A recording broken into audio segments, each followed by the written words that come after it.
إن الحمد لله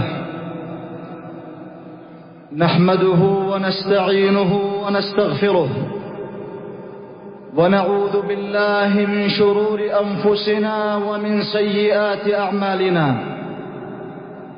من يهده الله فلا مضل له ومن يضلل فلا هادي له، وأشهد أن لا إله إلا الله وحده ربي لا شريك له، وأشهد أن محمدًا عبده ورسوله.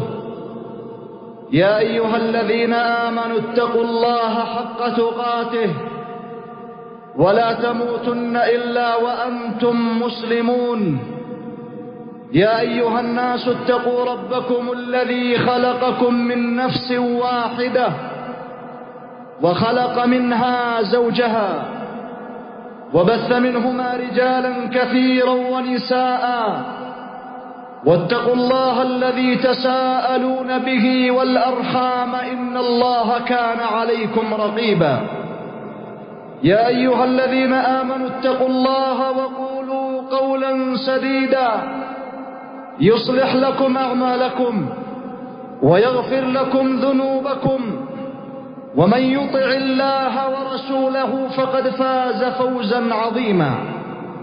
أما بعد، فإن أصدق الحديث كلام الله، وخير الهدي هدي محمد صلى الله عليه وسلم، وشر الأمور محدثاتها، وكل محدثة بدعة، وكل بدعة ضلالة، وكل ضلالة في النار. أما بعد، عباد الله، إن من حكمة الله عز وجل في خلقه لهذا البشر أن جعلهم سبحانه وبحمده يحتاجون إلى سد أفواههم وملء أجوافهم وتسكين جوعهم بالطعام. وتلك الجبلة في ابن آدم هي التي أدركها إبليس في أبينا آدم، كما جاء في صحيح مسلم عن أنس رضي الله عنه أن النبي صلى الله عليه وسلم قال: لما صور الله آدم جعل إبليس يطيف به، فلما رآه أجوف عرف أنه خلق خلقا لا يتمالك. ومن معاني ذلكم يا عباد الله أنه لا يملك نفسه أمام شهوة الطعام. ومن هذه الجهة غزا إبليس آدم عليه السلام فأغواه وأخرجه من الجنة، حيث زين له الأكل من الشجرة المحرمة. والإنسان يا عباد الله بجبلته مفتقر إلى الطعام، لا يستغني عنه، بل هي ضرورة لا انفكاك عنها. ولهذا لما خلق الله عز وجل البشر جعل الطعام قواما لهم وسببا لاستمرار حياتهم، ورزقهم الله عز وجل أنواع المآكل والمطاعم. فقال سبحانه: فلينظر الإنسان إلى طعامه أنا صببنا الماء صبا ثم شققنا الأرض شقا فأنبتنا فيها حبا وعنبا وقضبا وزيتونا ونخلا وحدائق غلبا وفاكهة وأبا متاعا لكم ولأنعامكم. وكما أنه سبحانه وتعالى أودع في تلك النباتات هذا الطعام، فإنه أودعه أيضا في الأنعام، والأنعام خلقها لكم فيها دفء ومنافع ومنها تأكلون.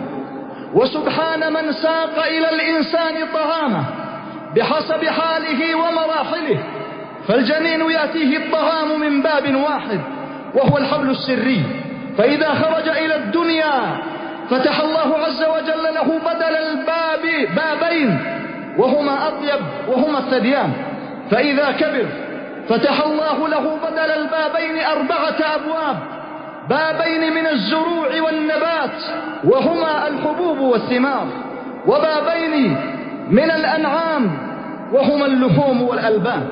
فإذا شكر العبد ربه أبدله الله عز وجل بدل 4 الأبواب 8 أبواب في جنات النعيم.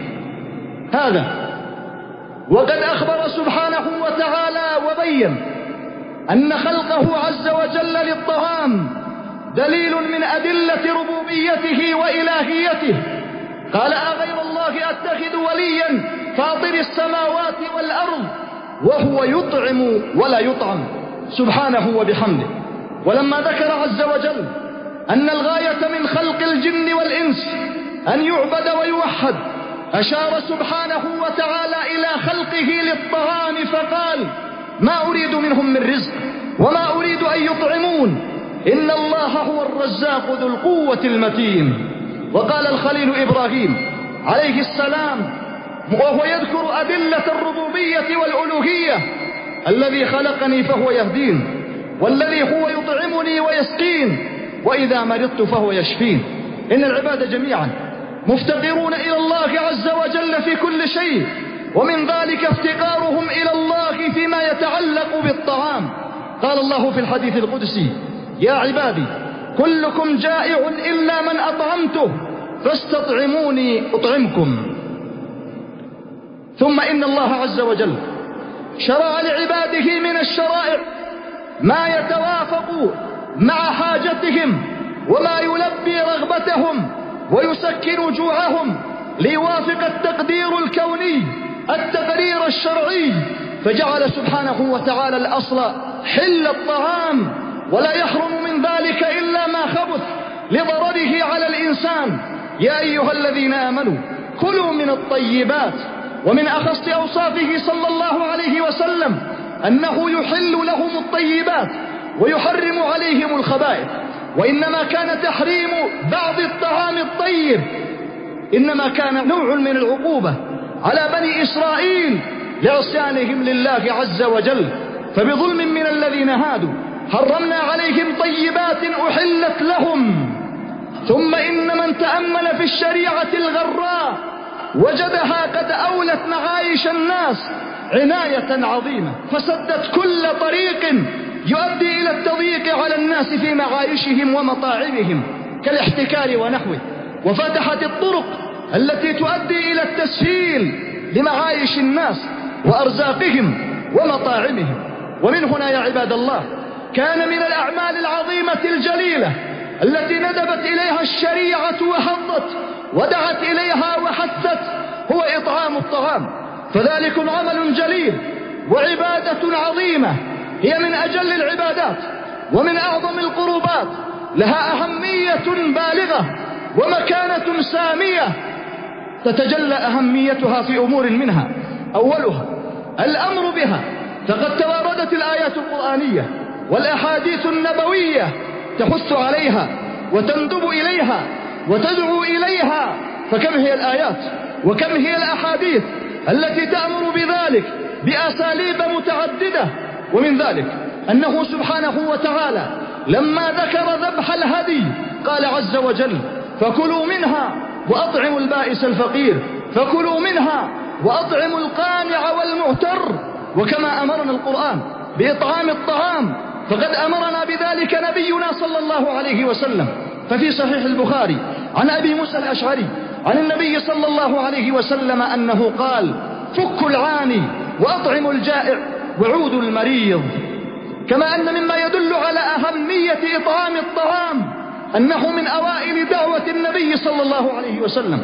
فمن تأمل في أوائل الخطاب النبوي المكي في المرحلة السرية حيث لم يكن مع النبي صلى الله عليه وسلم إلا حر وعبد، وجد الأمر بإطعام الطعام والحث عليه والحظ عليه. روى الإمام أحمد عن عمرو بن عبسة السلمي أنه سأل النبي صلى الله عليه وسلم في بداية الإسلام فقال: ما الإسلام؟ قال: طيب الكلام وإطعام الطعام. فإطعام الطعام كان حاضرا في أوائل دعوة النبي صلى الله عليه وسلم، كان حاضرا في الخطاب النبوي المكي. وهكذا لما هاجر صلى الله عليه وسلم إلى المدينة كان من أوائل ما أخبر به الحث على إطعام الطعام، فقال: أيها الناس أفشوا السلام وأطعموا الطعام وصلوا الأرحام وصلوا بالليل والناس نيام تدخلوا الجنة بسلام.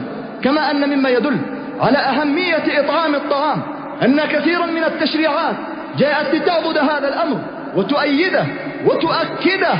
ومن ذلكم يا عباد الله هذا الركن الثالث من أركان الإسلام الذي هو الزكاة، فيه جهة هي جهة إطعام محض، وهي زكاة الزروع والثمار، وكذلك زكاة الأنعام هي طعام وتنتج طعاما، وخصت صدقة الفطر بإطعام الطعام وهي سابقة في الفرض لزكاة الأموال. ومن الحكم العظيمة في فرضية الصيام أن يذوق الغني مرارة الجوع فلا ينسى الفقراء من العطاء. وأدخل إطعام الطعام في أكثر الكفارات، ففي كفارة الظهار وكفارة الوطء في نهار رمضان إطعام 60 مسكينا لمن عجز عن الصيام، وفي كفارة اليمين إطعام 10 مساكين، وفي قتل الصيد للمحرم إطعام مساكين على التخيير، وفي فدية الوقوع في محظور من محظورات الحج إطعام 6 مساكين أيضا على التخيير. ولعلك لاحظت من هذا، لعلك لاحظت أن 3 من أركان الإسلام لها ارتباط وثيق بإطعام الطعام التي هي الزكاة والصلاة والحج. يا عباد الله إن إطعام الطعام عبادة جليلة لها فضائل جمة ولها آثار وثمار عظيمة للعبد وعليه في الدنيا والآخرة، فهي عبادة عظيمة، هي من صفات عباد الله الأبرار، فإن الله عز وجل قد ذكرهم في كتابه ومدحهم: إن الأبرار يشربون من كأس كان مزاجها كافورا، ثم بين صفة هي من أجل صفاتهم: ويطعمون الطعام على حبه مسكينا ويتيما وأسيرا. يطعمون الطعام على حبهم له واشتهائهم له مسكينا ويتيما وأسيرا، يدفعهم إلى ذلك إرادة مرضاة الله عز وجل: إنما نطعمكم لوجه الله لا نريد منكم جزاء ولا شكورا. يحدوهم الخوف من الله: إنا نخاف من ربنا يوما عبوسا قمطريرا. وهو كذلك من صفات أصحاب الميمنة، فإن الله عز وجل ذكر في سورة البلد عددا من الصفات ثم عقبها بقوله: أولئك أصحاب الميمنة. كان من هذه الصفات من أجلها إطعام الطعام، فتلك سماتهم وتلك صفاتهم وتلك أعمالهم، من أجل أعمالهم إطعام الطعام. إطعام الطعام يا عباد الله من خير الأعمال عند الله عز وجل وأفضلها وأجلها. ففي الصحيحين عن عبد الله بن عمر أن رجلا سأل النبي صلى الله عليه وسلم: يا رسول الله أي الإسلام خير؟ فقال صلى الله عليه وسلم: تطعم الطعام وتقرئ السلام على من عرفت ومن لم تعرف. وقد جمع في هذا الحديث بين إطعام الطعام وإقراء السلام ليجمع بين الإحسان القولي والفعلي، وذاك أكمل الإحسان. وعند الإمام الطبراني عن عمر رضي الله عنه أن النبي صلى الله عليه وسلم سئل: أي الإسلام أفضل؟ فقال صلى الله عليه وسلم: إدخالك السرور على مسلم أشبعت جوعته أو كسوت عورته أو قضيت حاجته. فهذا العمل العظيم هو من خير الأعمال وأفضلها عند الله، وأهله هم من خيار الناس وأفضلهم عند الله. فعند الإمام أحمد عن صهيب رضي الله عنه أن النبي صلى الله عليه وسلم قال: خياركم من أطعم الطعام. ولذلك كان صهيب رضي الله عنه كان كثير الإطعام للطعام، حتى لامه عمر لكثرة ما كان يطعم، ورأى أن في ذلك نوع من سرف، فقال: إني سمعت رسول الله صلى الله عليه وسلم يقول: خياركم من أطعم الطعام، فهذا الذي يحملني على أن أطعم الطعام. خياركم من أطعم الطعام للأقارب والأرحام، للجيران والخلان، للأصدقاء، لمن عرف ومن لم يعرف، لأن إطعام الطعام فيه قوام الأبدان وحياة للحيوان. وإذا نظرت في الأعمال التي يحبها الله عز وجل وجدت من أجلها إطعام الطعام. فعند الإمام الطبراني وابن أبي الدنيا عن عبد الله بن عمر رضي الله عنهما أن رجلا سأل النبي صلى الله عليه وسلم فقال: يا رسول الله أي الأعمال أحب إلى الله؟ فقال صلى الله عليه وسلم: سرور تدخله على مسلم، أو تكشف عنه كربة، أو تقضي عنه دينا، أو تطرد عنه جوعا، فذاك من أحب الأعمال إلى الله عز وجل. وإن الله عز وجل يحب حالا تجتمع فيه الأيدي على الطعام. فعند الطبراني عن جابر أن النبي صلى الله عليه وسلم قال: أحب الطعام إلى الله ما اجتمعت عليه الأيدي، فتجميع أيدي المسلمين على الطعام خلق يحبه الله ويحب أهله.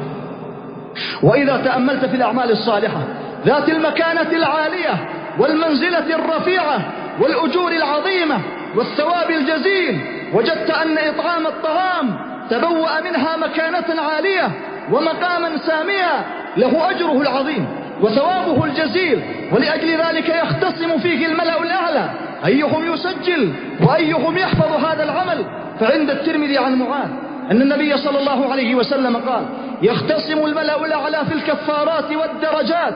ثم قال صلى الله عليه وسلم: والدرجات إفشاء السلام وإطعام الطعام والصلاة بالليل والناس نيام. لأجل ذلك فضل كثير من السلف إطعام الطعام على أعمال جليلة عظيمة، فمنهم من فضله على عتق الرقيق. قال بعضهم: لأن أدعو 10 من أصحابي فأطعمهم طعاما يشتهونه أحب إلي من أن أعتق 10 من ولد إسماعيل. وفضله بعضهم على حج النافلة، فقال سعيد بن المسيب رحمه الله: لأن أطعم كبدا جائعة أحب إلي من حجة بعد حجة. وقال عبد القادر الجيلاني رحمه الله: فتشت في الأعمال الصالحة فما وجدت أفضل من إطعام الطعام، ووددت أن الدنيا بيدي لأطعمها الجياع. وكتب الحجبة إلى عمر بن عبد العزيز وهو الخليفة أن يأمر لهم بكسوة للكعبة كما كان يفعل من قبله، فكتب إليهم: ألا إني رأيت أن أجعلها في أكباد جائعة. يا عباد الله، إن إطعام الطعام من الأعمال التي تكمل الأعمال الصالحة وتتممها وتتوجها بالبر. روى الإمام أحمد عن جابر أن النبي صلى الله عليه وسلم قال: الحج المبرور ليس له جزاء إلا الجنة. قالوا: يا رسول الله ما بره؟ فقال: طيب الكلام وإطعام الطعام. وإن إطعام الطعام يا عباد الله سبب للسلامة من نكبات الدنيا ومصارعها وآفاتها وهلكاتها. ولذلك لما جاء الملك إلى النبي صلى الله عليه وسلم فغطه حتى بلغ منه الجهد، جاء صلى الله عليه وسلم إلى خديجة فقالت: كلا والله لا يخزيك الله أبدا. ثم استدلت بحسن أفعاله السابقة على أن الله لن يخزيه. وكان من أجل تلك الأفعال إطعام الطعام. إنك لتصل الرحم وتكسب المعدوم وتحمل الكل وتقري الضيف وتعين على نوائب الحق. فإطعام الطعام يا عباد الله سبب للسلامة من الآفات والهلكات. وقد ذكر ابن أبي الدنيا بأن امرأة خرجت يوم من الأيام مع طفل لها، فكانت هذه المرأة في مكان غير آمن، فجاء السبع فأخذ طفلها وهي منشغلة بأمر ما، فخرجت المرأة مندهشة مذعورة تبحث عن صبيها، فتلقاها رجل مسكين سائل، فرمت إليه برغيف خبز كان في يدها. وعلى الفور جاء السبع بابنها فوضعه بين يديها سليما ليس به بأس، وسمع مناديا ينادي: لقمة بلقمة والجزاء من جنس العمل. ومن أجمل ما قيل: كثرة اللقم تدفع النقم. وقد ذكر ابن كثير رحمه الله أن الوزير بن الفرات كان له كاتب كان يكن له السوء، وكان يفكر في أن يقبض عليه وأن يصادر أمواله، فرآه ليلة من الليالي وهو يتبعه، وكان هذا الكاتب يتقيه برغيف خبز، فأرسل إليه جنوده فجعل يتقي سهامهم وضرباتهم برغيف الخبز. فلما أصبح الصباح دعا الوزير هذا الكاتب فأخبره بما رأى في الليل، وقال له: إن نيتي فيك سيئة وإني أردت كذا وكذا. فقال له: إن هذا الرغيف كانت أمي تضع عند رأسي كل ليلة تضع رغيف خبز، فإذا أصبح الصباح تصدقت به عني، وكان هذا دأبها إلى أن ماتت، فلما ماتت عملت بذلك بعدها. فقال له: أما لقد حسنت فيك نيتي وأحببتك ولن ينالك مني سوء أبدا. فإطعام الطعام يا عباد الله سبب لدفع الشرور وتنفيس الكروب وإزالة الهموم والغموم وشفاء الأمراض، وشواهد التاريخ تشهد على ذلك. نسأل الله عز وجل بأسمائه الحسنى وصفاته العلى أن يوفقنا وإياكم لطاعته ومرضاته، وأن يأخذ بنواصينا إلى البر والتقوى. قلت ما سمعتم وأستغفر الله فيا